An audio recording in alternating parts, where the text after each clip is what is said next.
So hello hi and good morning to all. हम कर रहे हैं ये सेल्फ असेसमेंट थर्ड है और सेक्शन सी का डिस्कशन हम जारी रखेंगे क्वेश्चन नंबर 28 से। सो पहला क्वेश्चन दिया है 28 नंबर का, व्हाट आर कोवैलेंट कंपाउंड्स।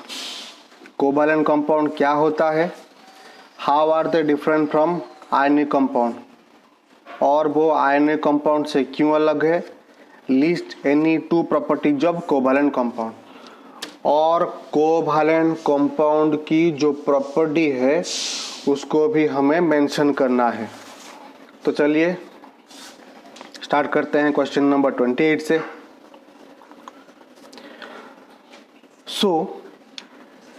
मान लीजिए ये कोई एलिमेंट है और ये कोई दूसरा एलिमेंट है। अब यहाँ पर क्या होता है, इलेक्ट्रॉन डोनेशन नहीं होता, दोनों के बीच अगर इलेक्ट्रॉन की शेयरिंग हुई, अगर दोनों के बीच इलेक्ट्रॉन शेयर होती है तो इस बॉन्ड को हम कहेंगे कोवैलेंट बॉन्ड।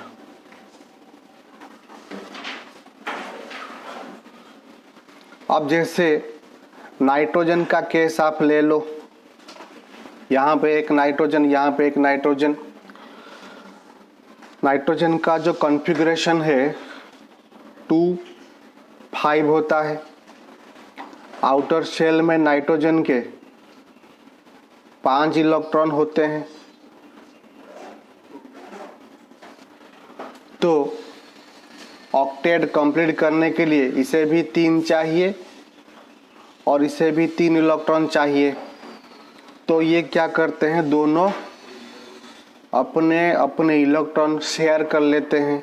तो जिसके चलते यहाँ पर नाइट्रोजन का 1 2 3 4 5 और इसके 3 6 7 8 हो गया। तो इसका ऑक्टेट कंप्लीट। अब ये जो नाइट्रोजन है 1 2 3 4 5 और इसका 3 8, तो इसका भी ऑक्टेट कंप्लीट। सो यहाँ पर इलेक्ट्रॉन डोनेशन नहीं हुआ, यहाँ पर शेयरिंग हुआ, और sharing of electrons causes covalent bond. ठीक है, अब हम नेक्स्ट आते हैं आयनिक बॉन्ड के ऊपर।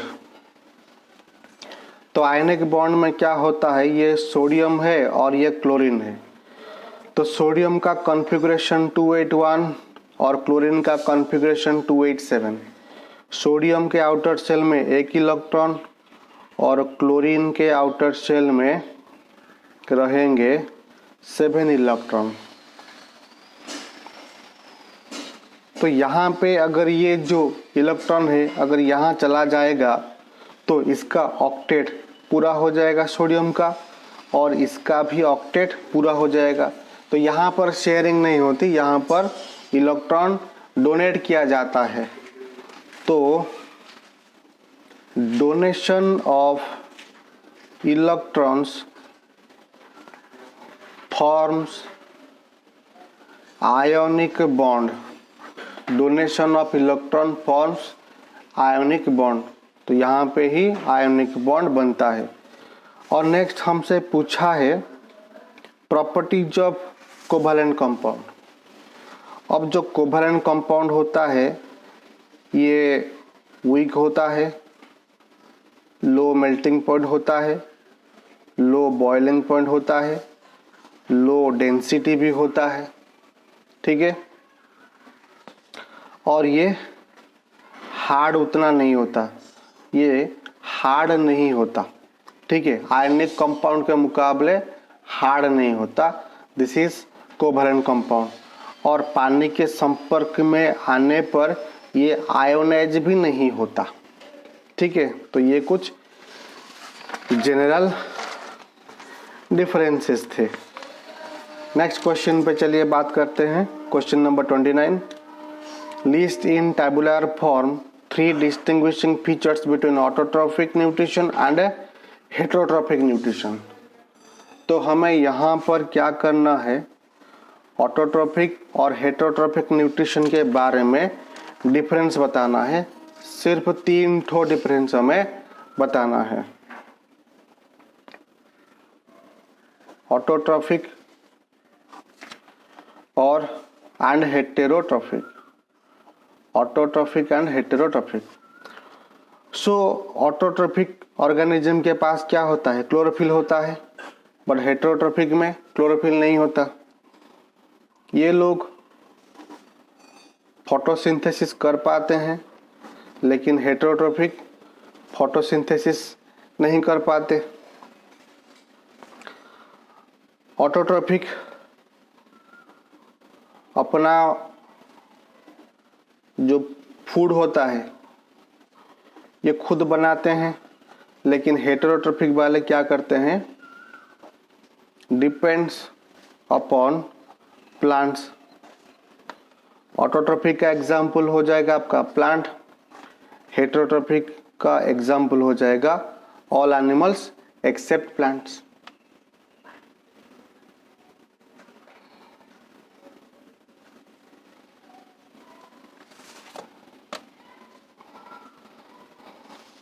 Next question number 30.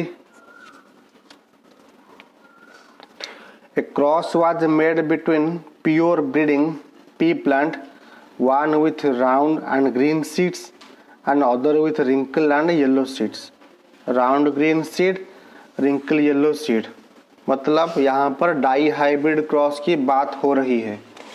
यहाँ पर डाई हाइब्रिड क्रॉस की बात हो रही है। तो हमें यहाँ पर क्वेश्चन में पूछा है write the phenotype of F1 progeny और write the different types of F2 progeny obtain. So F1 progeny निकालेंगे और उसका फिनोटाइप निकालेंगे और उसके साथ साथ F2 प्रोजेनी निकालेंगे और उससे हमें क्या रिजल्ट मिला ये भी हम निकालेंगे। तो चलिए शुरू करते हैं। Question number 30। सो दिया है हमें round green and wrinkle yellow seed. So मान लीजिए ये प्लांट है और इसमें राउंड ग्रीन, और ये दूसरा प्लांट है इसमें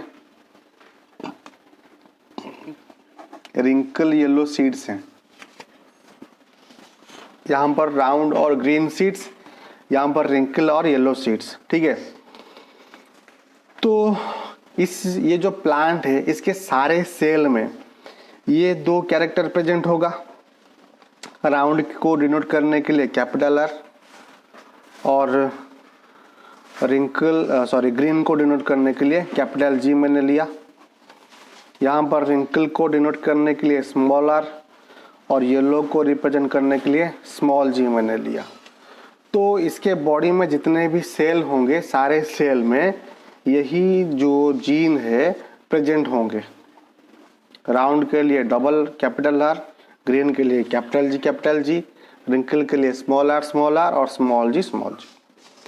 अब गैमेट बनेगा। तो यहाँ पर जो गैमेट बनेगा कैपिटल R कैपिटल G, और यहाँ पर जो गैमेट बनेगा small r small g, small r and small g। अब ये दोनों प्लांट में से कोई एक मेल है कोई फीमेल है, ये मेल या ये फीमेल हो सकता है या फिर ये मेल ये फीमेल हो सकता है, इसमें कोई प्रॉब्लम नहीं है। हम यहाँ पर क्या करेंगे, F1 प्रोजेनी को निकालेंगे। F1 फर्स्ट फिलियल जनरेशन इसे कहा जाता है, first filial.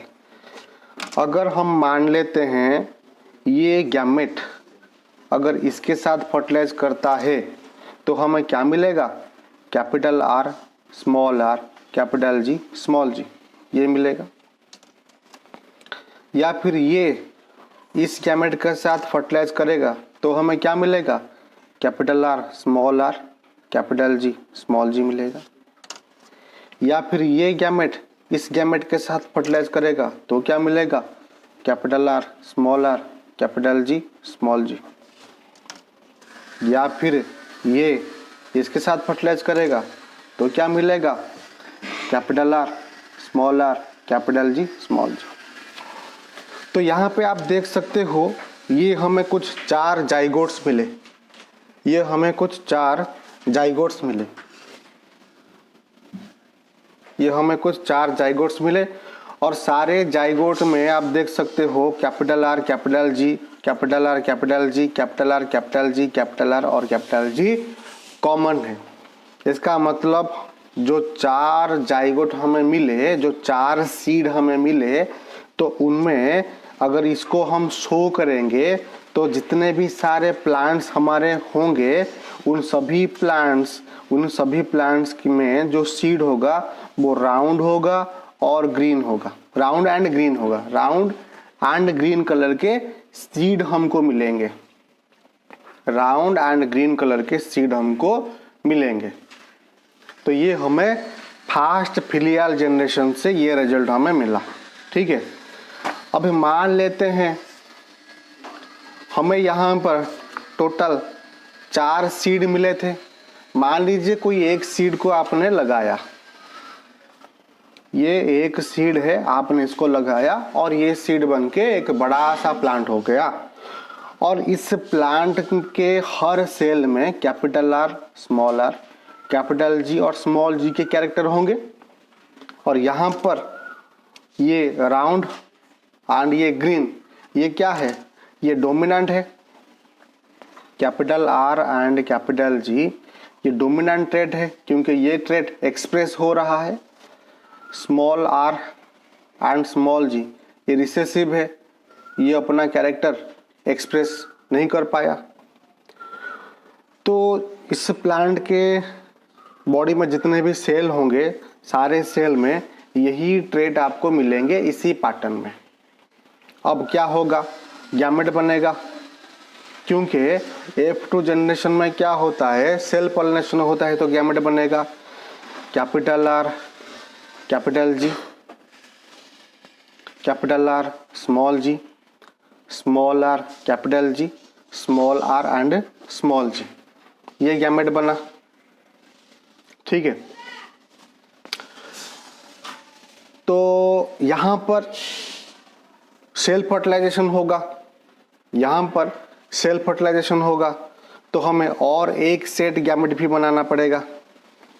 Capital R capital G capital R small r capital G small r and small g, ये 4 सेट हमें गैमेट मिल गए। यहाँ पर ये एक सेट और ये एक सेट गैमेट हमको मिल गए। चलिए पॉनेट स्क्वायर की मदद से हम क्रॉस करते हैं और निकालते हैं क्या आउटपुट हमें मिलता है। तो capital R capital G capital R small r capital G small r small g, capital R capital G capital R small r capital G and small r small ji.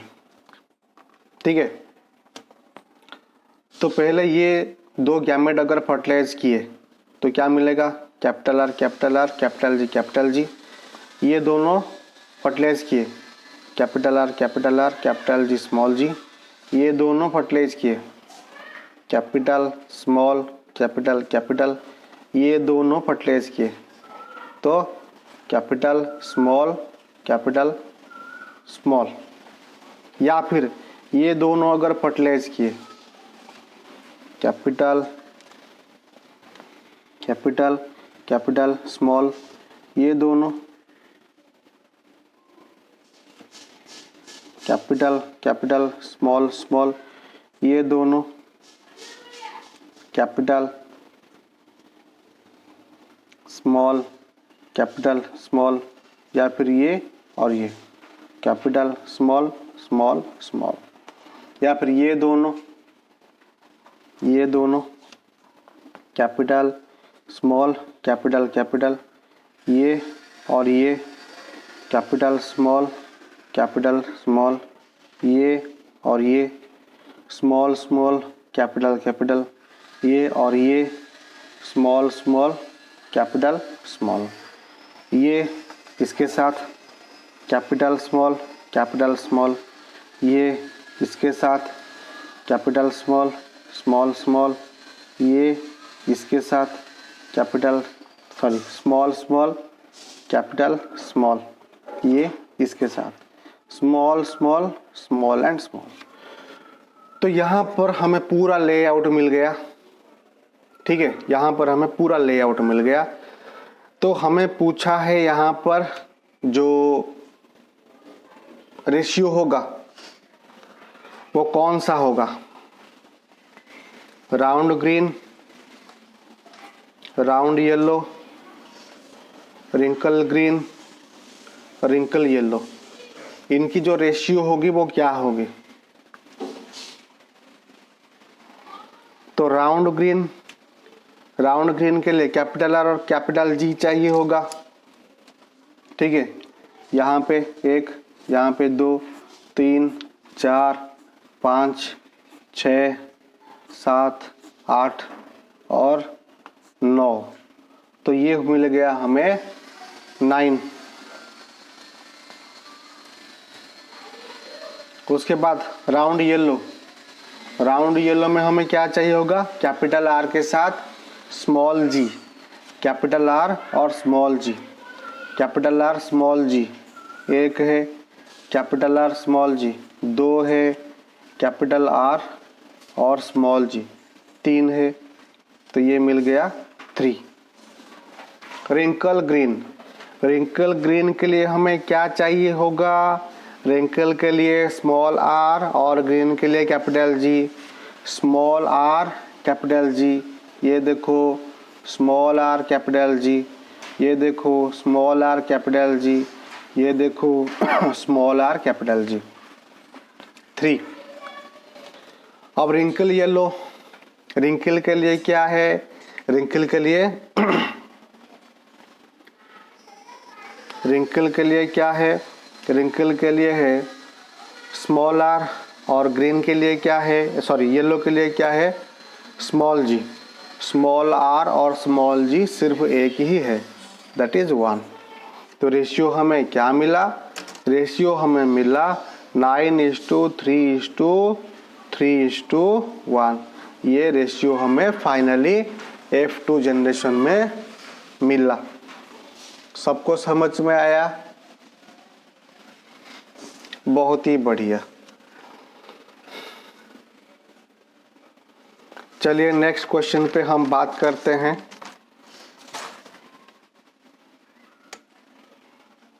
Question number 31। In the given figure, a narrow beam of white light is shown to pass through a triangular glass prism। तो ये भाई साहब एक prism है और ये light incident हो रही है प्रिज्म के ऊपर, दिस इज इंसिडेंट लाइट, और यहाँ पर रिफ्रैक्शन उसके अंदर हो रहा है। After passing through the prism it produces a spectrum x and y. ये स्पेक्ट्रम का मतलब होता है एक कलर, स्पेक्ट्रम का मतलब होता है एक कलर। तो जैसे ही प्रिज्म के अंदर से लाइट रे पास करेगा वो 7 कलर में टूट जाएगा। तो यहाँ ऊपर ये एक स्पेक्ट्रम है और नीचे यहाँ एक स्पेक्ट्रम है। स्पेक्ट्रम मतलब एक प्योर लाइट, प्योर कलर का लाइट होता है, जैसे red, violet, indigo, blue, green, orange, ये सब एक एक स्पेक्ट्रम होता है। तो ये एक स्पेक्ट्रम है और ये भी एक स्पेक्ट्रम है। तो पूछा है यहाँ पर ऊपर का स्पेक्ट्रम और नीचे का स्पेक्ट्रम का नाम बताइए। तो हमें यहाँ पर ये जो एक्स है ये हो जाएगा आपका वायलेट हो जाएगा, क्योंकि नीचे हमेशा वायलेट होता है और ऊपर हमेशा रहता है रेड, ठीक है। और पूछा है नेम द फेनोमेनन। अब इस फेनोमेनन को क्या कहते हैं, इसे हम कहते हैं डिस्पर्शन ऑफ लाइट, डिस्पर्शन कहा जाता है इसको, डिस्पर्शन, इसे हम कहते हैं dispersion. State the colours x and y, x violet और वाई है red. Why do different colours of white light bend at different angles. तो डिफरेंट लाइट डिफरेंटली क्यों बेंड करते हैं, क्योंकि बेंडिंग ऑफ लाइट ये डिपेंड करता है किसके ऊपर, वेवलेंथ के ऊपर डिपेंड करता है।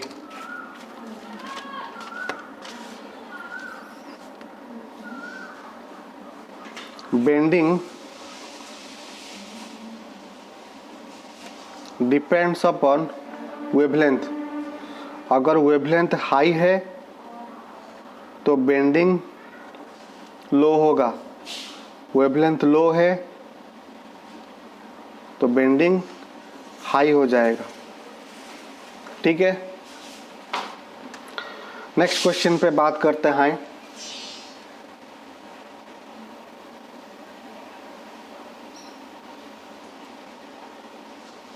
Question number 32, derive an expression for electric energy consumed in a device in terms of a VIT, where V is potential difference, I is current and T is the time for which the current flows। So electric energy जो consume हो रही है उसे हमें VIT की form में express करना है। ठीक है, सो क्वेश्चन नंबर 32, मान लीजिए ये कोई इलेक्ट्रिक वायर है, तो यहाँ पर कोई एक पॉइंट से दूसरे पॉइंट पे हमें चार्ज को मूव करना है। एक यूनिट चार्ज को मूव करने के लिए हमें कुछ काम करना पड़ता है। ठीक है, हमें कुछ काम करना पड़ता है तभी जाके एक यूनिट चार्ज एक पॉइंट से दूसरे पॉइंट में मूव करता है। ठीक है, सो मान लीजिए तो यहाँ पर हमने जितना काम किया वो बराबर होता है 1 जूल के साथ। 1 जूल, एक यूनिट चार्ज को एक पॉइंट से दूसरे पॉइंट लेने के लिए हमने 1 जूल काम किया और उसे कहते हैं पोटेंशियल डिफरेंस। पोटेंशियल डिफरेंस उसे कहा जाता है।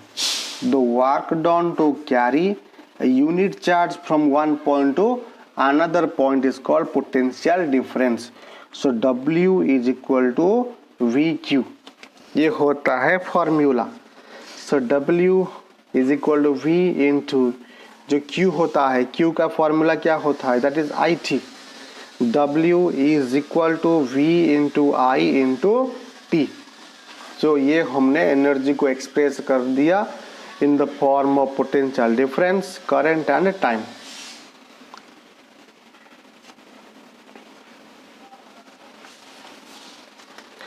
नेक्स्ट क्वेश्चन नंबर 32 पे हम बात करेंगे बिना रुकावट के। 33,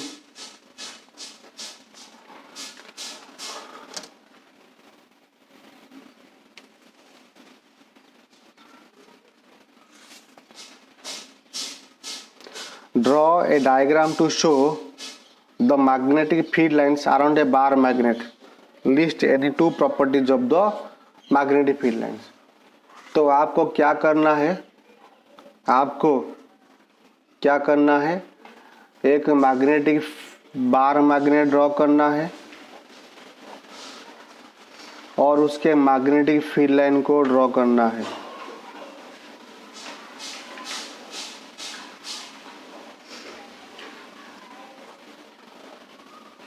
मैग्नेटिक फील्ड लाइन हमेशा नॉर्थ से निकलता है और एंटर करेगा साउथ पे एंटर करेगा। ठीक है, और हमसे पूछा है इसके प्रॉपर्टी। तो प्रॉपर्टी क्या है, फर्स्ट पहला प्रॉपर्टी आता है magnetic field line arises from north pole and enters in the south pole outside the magnet।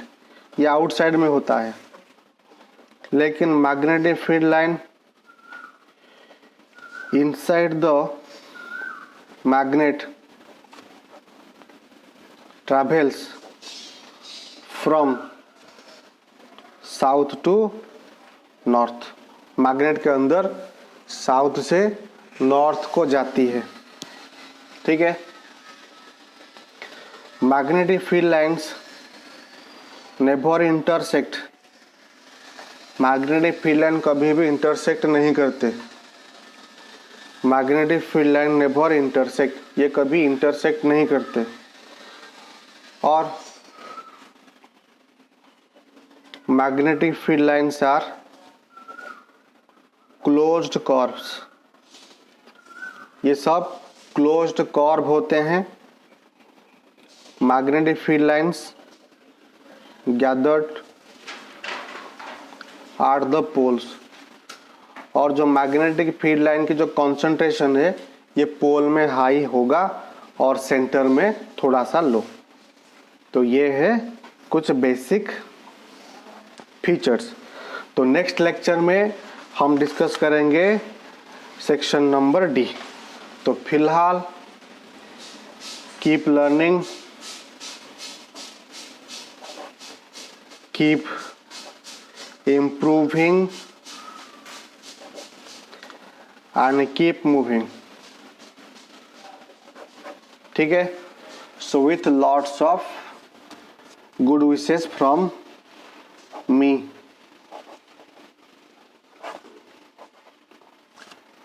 And I wish you a happy Holi to all.